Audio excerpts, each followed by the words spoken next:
The Galactic Council Hall was never silent, until the human walked in. Rows of alien leaders, armored guards, and scientists froze as the tall young man stepped through the shining gates. His boots echoed against the metal floor. Behind him moved something massive, something alive. Every camera turned toward it. Every alien instinct screamed danger. They had mocked humans for decades. To them, Earth was a backwater world full of fragile creatures that broke too easily. Humans were considered the weakest species to ever join the galactic community. But this man didn't look weak. His eyes carried the calm of storms, and his expression was the kind that didn't need to shout to command fear. The creature following him was worse than a nightmare. Its scales shimmered like molten iron. Its violet eyes burned with a deep intelligence. A low growl rolled out of its chest, deep enough to shake the floor. The air around it bent slightly, as if space itself feared it. The aliens whispered among themselves. "Is that from a death world?" "No species could tame such a beast. It cannot be controlled." The man ignored them all. He walked to the center of the chamber where the Galactic Council had gathered to judge humanity's place in the stars. The lead counselor, a tall insectoid creature named Ratel, raised his voice. "Humanity stands accused of weakness. You bring violence into this hall to hide your fear." The man's voice was calm. "No, I bring proof of what you fear." Gasps rippled through the chamber as the beast lifted its head. It turned toward the counselors, its gaze sharp as blades. Even the armored guards took a step back. Ratel's mandibles twitched in unease. "What is this creature?" he demanded. The human gave a small smile. "On Earth, we called them hunters. They ruled our wild lands long before humans learned to use fire. They hunted anything that moved, until we learned to stand beside them." Ratel narrowed his eyes. "You claim to have tamed a predator from a death world. Impossible." The human looked at him for a long moment, then rested his hand on the creature's neck. The massive beast let out a low, rumbling sound. Not a snarl, but something almost affectionate. The human's tone didn't change. "We don't tame them. We earn their respect." A shiver passed through the audience. The beast moved closer, its breath hot against the metal railings. The guards tightened their grips on plasma weapons, but none dared to aim. Then, from the far side of the chamber, a hulking alien general stood up. His armor was scarred from battles across dozens of worlds. "Prove your claim," he challenged. "Let it face one of our war beasts." The human's smile didn't fade. "As you wish." The floor opened, and the council's war beast was brought out. A towering creature covered in bone plates and quills. It roared, shaking the air, its breath heavy with smoke and acid. The alien crowd cheered. No one had ever survived close contact with it, but the human simply stepped aside and whispered something. His creature lowered its body, then leaped forward faster than the eye could follow. Metal screamed. The council's beast let out one roar, and then silence. The red-scaled creature stood over its fallen rival, unmarked, its glowing eyes fixed on the aliens watching in terror. The hall went deathly still. Even the war-hardened general couldn't speak. The human approached calmly and placed a hand on the beast's shoulder. "You wanted to test humanity," he said quietly. "You just did." The council chamber erupted, not in applause, not in anger, but in raw, stunned fear. The so-called weak species had walked into their center of power with a living weapon that no predator dared to face, and as the human turned to leave, the creature followed him like a loyal guardian. The sound of its claws against metal echoed long after they were gone. For the first time in centuries, the galaxy remembered something it had forgotten. Humans were not the weakest species. They were simply the ones no one should ever underestimate. The council chamber remained in chaos long after the human left. No one spoke openly, but whispers slithered through every corridor of the station. The Galactic Council, proud rulers of 1,000 worlds, had just been humiliated by a species they called weak. On the outer decks, guards murmured in disbelief. "It tore through the war beast like it was made of paper," one said. "That human didn't even flinch."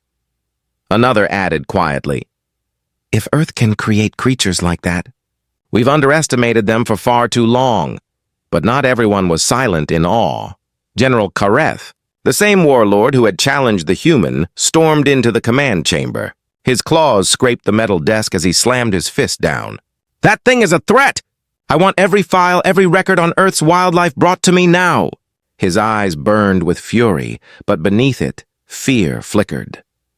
Meanwhile, aboard a quiet transport ship leaving the council station, the human sat beside the crimson-scaled creature. The corridors trembled slightly each time the beast moved, but the human seemed calm, almost peaceful. He reached out, touching the creature's neck. "You did well, Hunter," he said softly. "They needed to see." The creature's eyes glowed faintly, and for a moment it leaned closer, resting its head beside him. Anyone watching would think it was a monster showing affection, but there was something deeper in the gesture. Trust. The pilot, a nervous alien technician assigned to escort him, couldn't take his eyes off them. "You really control it?" he stammered. The human shook his head. "No one controls a hunter. You survive beside it or you die trying. We learned that the hard way," the pilot swallowed, eyes wide. "And there are more of them?" The human didn't answer immediately. He looked out through the ship's window, watching the stars streak past. "There used to be thousands," he said finally. "Now only a few remain. But that's enough." Back at the council station, Rattel sat in the dark, replaying the event again and again on a hollow screen. Every frame of the fight made his mandibles twitch. The way the creature moved, fast, deliberate, terrifyingly precise, wasn't random violence. It was intelligent. It knew it was superior. He opened a secure communication line. "Summon the planetary governors.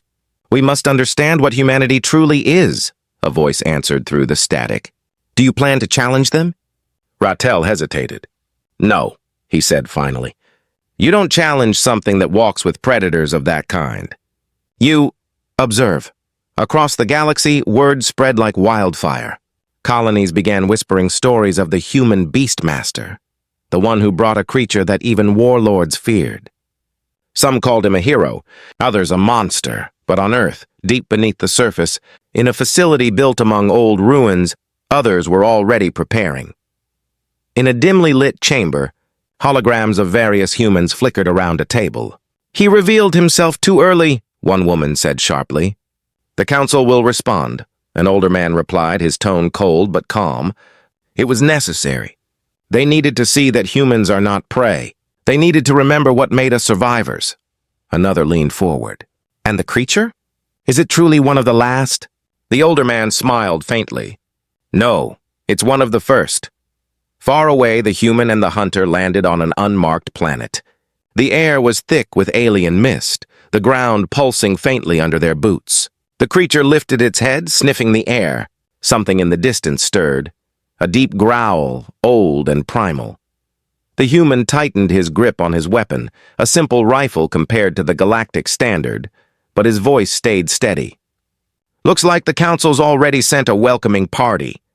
The hunter bared its teeth, violet eyes blazing like twin suns. The human smiled faintly. "Good. Let's remind them why Earth stopped fearing the dark." And with that, man and beast walked into the fog together, their silhouettes merging into one shadow that the galaxy would soon learn to fear.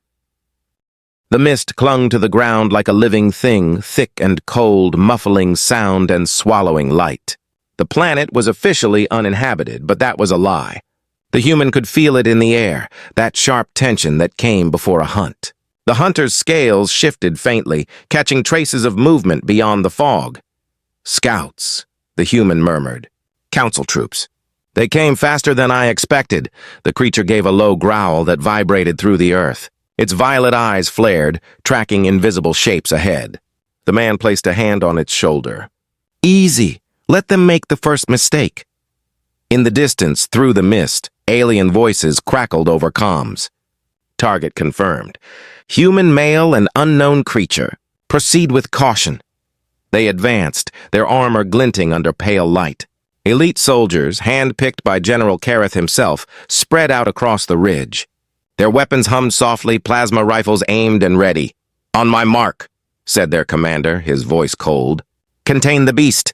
Capture the human alive. They never got the chance." The fog exploded in a blur of motion. A roar, deep, ancient, and full of power, ripped through the night. The first squad vanished in seconds. The others opened fire, blinding streaks of blue light cutting through the mist, but the shots hit nothing. Only screams answered. The human didn't move.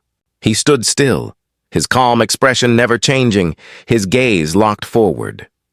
The hunter was a shadow made of rage and precision, darting between soldiers faster than their sensors could follow. Within minutes, the clearing fell silent again. Smoke hung in the air, glowing faintly from the heat of the weapons. Bodies lay scattered, unharmed enough to show they hadn't been torn apart but defeated beyond recognition. The creature returned to the human side, its scales now faintly steaming. He placed his hand on its jaw. "You kept control," he said softly. "Good." From the wreckage of a crashed drone, a blinking light activated. A silent transmission. Kareth watched the live feed from his flagship, his face twisting with disbelief and fury. "He's not running," he hissed. "He's teaching us." His advisor, a thin reptilian figure, hesitated. "Sir, perhaps we should reconsider direct engagement." "That beast is just flesh," Kareth snarled. "And flesh can be destroyed. Prepare the cruiser fleet. I want that planet turned into dust if necessary." Meanwhile, the humans set up camp near an abandoned alien outpost. The ruins were ancient, older than any recorded civilization. The walls were carved with strange markings, spirals, and beasts that looked hauntingly familiar. The hunter rested nearby, eyes half closed but alert. The human studied the carvings with quiet fascination. "They existed here too," he muttered. "Across the stars, before us." He brushed dust off one wall and found an image of creatures that resembled the hunter.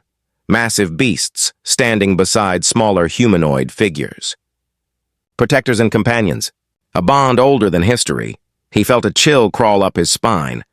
"We didn't just evolve with them," he whispered. "We inherited them." Before he could think further, the ground shook. The horizon flickered with red light, council ships entering the atmosphere. Their engines screamed across the sky. The hunter rose instantly, eyes burning bright, its muscles rippling beneath its armor-like hide. The man looked up calmly, exhaling through his nose. "They brought an army." He checked his weapon, small, outdated, but efficient. Then he looked at the creature.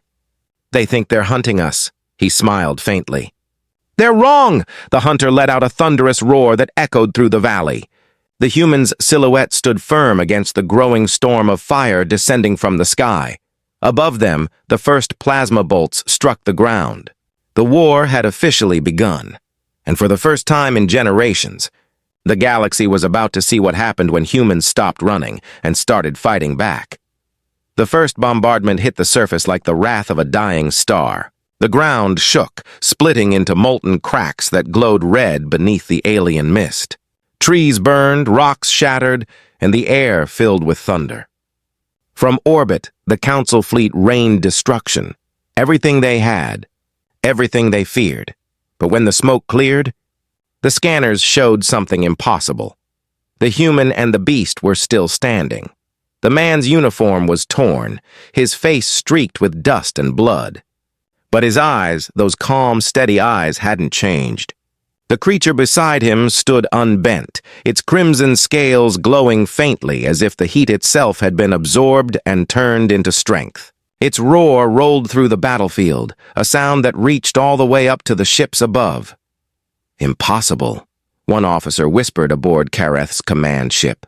"They survived the plasma storm." Kareth's claws dug into the railing. "Then we keep firing!" But down below, the fight had already shifted. The human moved through the battlefield like a shadow, every step measured, every motion deliberate. The hunter followed, tearing through squads of armored soldiers like paper. Plasma rounds sizzled against its hide and vanished. Its claws ripped through energy shields. Wherever it passed, the ground trembled. One alien soldier broke ranks, screaming as he fired wildly. The human raised his hand, signaling the creature to stop. He walked toward the terrified soldier and spoke softly. "You don't understand what you're fighting." The alien trembled. You're a death worlder." The man tilted his head. "No, I'm a human. We survive what others run from. That's all. He turned away, leaving the soldier alive. The hunter growled low but obeyed. Together they moved deeper into the valley, toward the wreckage of an ancient tower. Inside the ruins, the human activated a small device, a cube pulsing with blue light. Holograms burst into the air, showing schematics of creatures similar to the hunter, ancient genetic experiments, records older than any known civilization. The text was alien but familiar, and at the center was a symbol, an outline of Earth. "They've known about us," he muttered, "long before the Council ever found us." The hunter rumbled softly, lowering its massive head. The human placed a hand on its snout. "We weren't born weak," he said. "We were forgotten." Above, General Kareth's flagship descended lower. The general stared at the scanners in disbelief. "That planet has a signal source," he said. "Something ancient." "Lock onto it." His officers hesitated. "Sir, if that's a precursor site, I don't care." Kareth snapped. "Destroy it!" The ships repositioned, massive cannons glowing bright. But as they prepared to fire, a surge of energy rippled across the atmosphere. The clouds split apart, and every sensor screamed warnings. From the ruins, a pulse of light shot into the sky, so bright it blinded every ship's camera feed. The alien crews scrambled as their instruments went dark. On the surface, the human stood at the tower's core, the cube glowing in his palm. "You built this," he whispered to the dead civilization. "And now, we finish it," the ground responded. Massive structures began to rise from beneath the soil, ancient metallic towers, long buried and waiting. The hunter roared as the planet itself seemed to awaken. From orbit, the Council fleet watched in horror as the entire world began to shift. The once dead surface now glowed with lines of power. "What is that?" an officer cried. Kareth could barely breathe. "It's not a planet," he whispered. "It's a fortress." Below, the human watched as the dormant machinery came alive. He looked at the creature, whose eyes burned brighter than ever. "They called us weak," he said. "Let's show them what weakness can become." As the alien fleet opened fire again, the towers around him rose higher, deflecting the plasma bolts with shimmering energy shields. The hunter let out a roar that shook the clouds apart. For the first time, the galaxy's greatest armies realized something they had never considered. Humanity didn't conquer with numbers or fleets. They survived long enough to remember power the galaxy had forgotten. The sky burned. Every color of war painted the heavens. White plasma, red tracer lines, blue energy shields flickering under the storm of destruction. The alien fleet hung above the planet like a swarm of metal insects, but what they faced now wasn't prey. It was awakening. From the cracks in the earth, ancient machines rose like sleeping titans. Towers of black alloy, engraved with markings older than the stars, glowed with pulsing blue light. They formed a network, power humming between them, feeding something beneath the surface. The human stood at the center of it all, his clothes torn and scorched, eyes lit by the glow of ancient energy.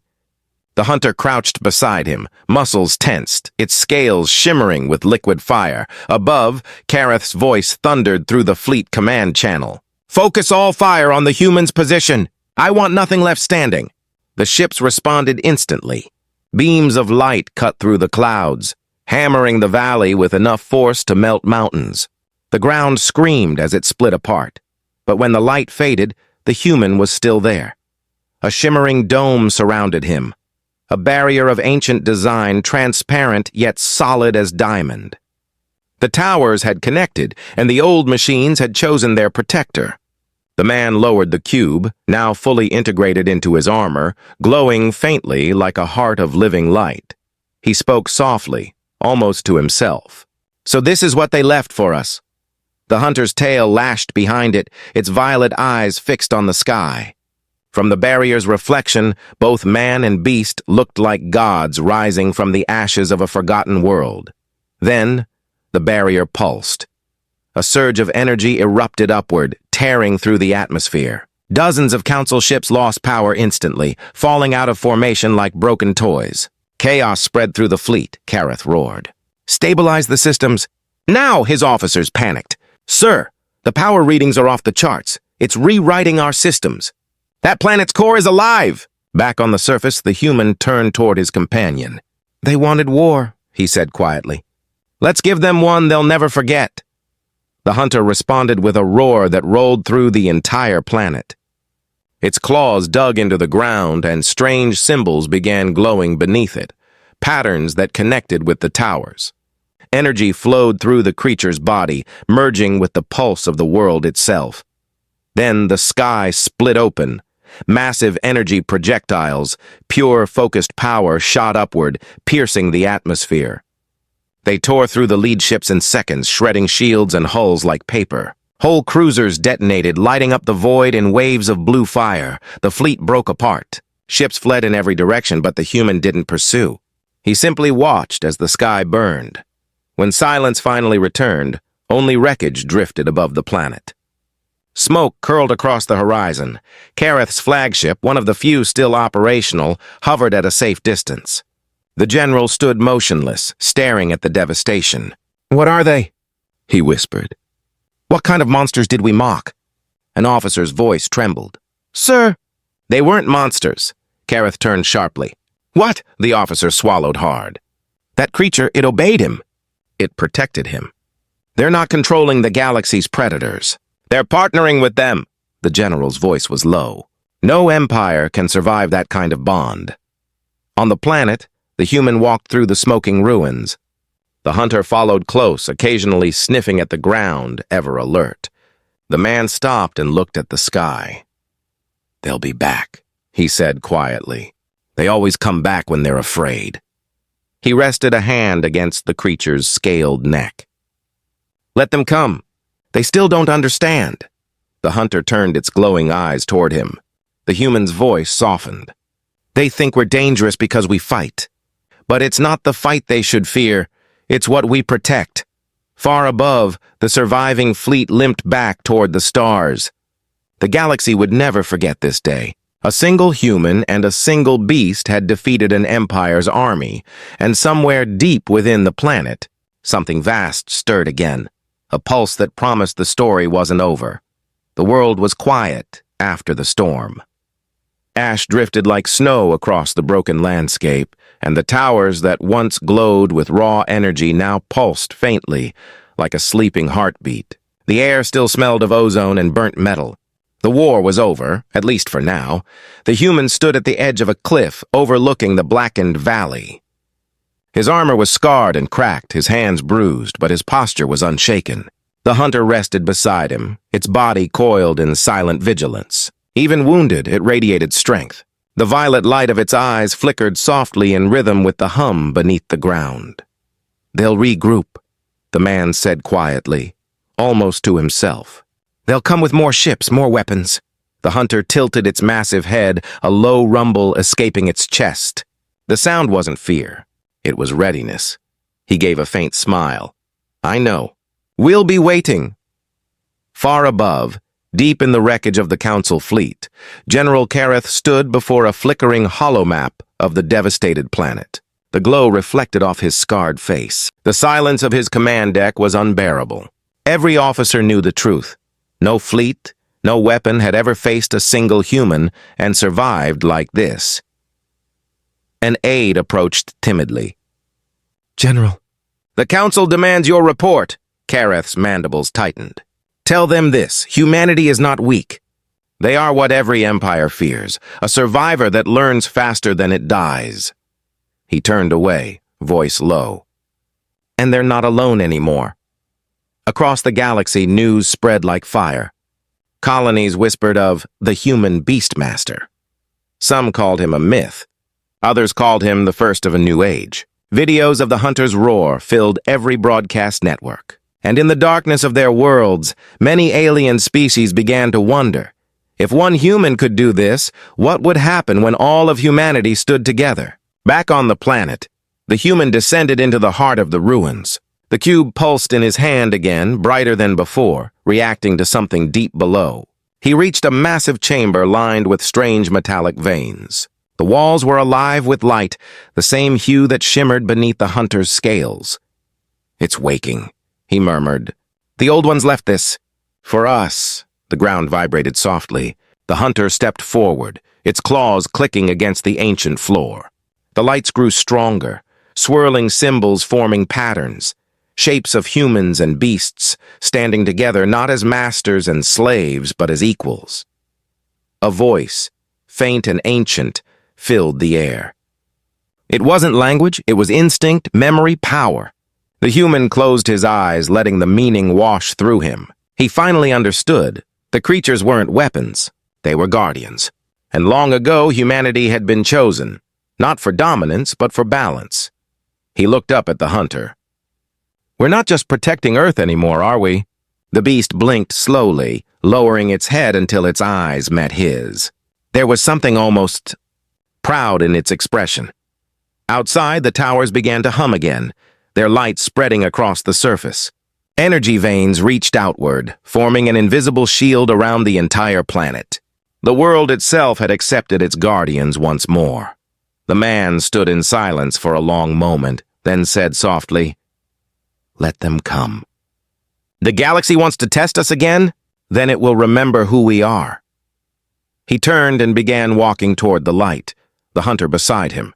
Man and beast, united under a single purpose. Above them, the stars shimmered faintly, as if the universe itself was watching, and somewhere, in the cold reaches of space, the Galactic Council trembled. Not because humanity was strong, but because it had finally remembered why it was never weak. The legend of the man and his beast would spread across the stars, whispered in fear and respect. The age of underestimating humanity had ended.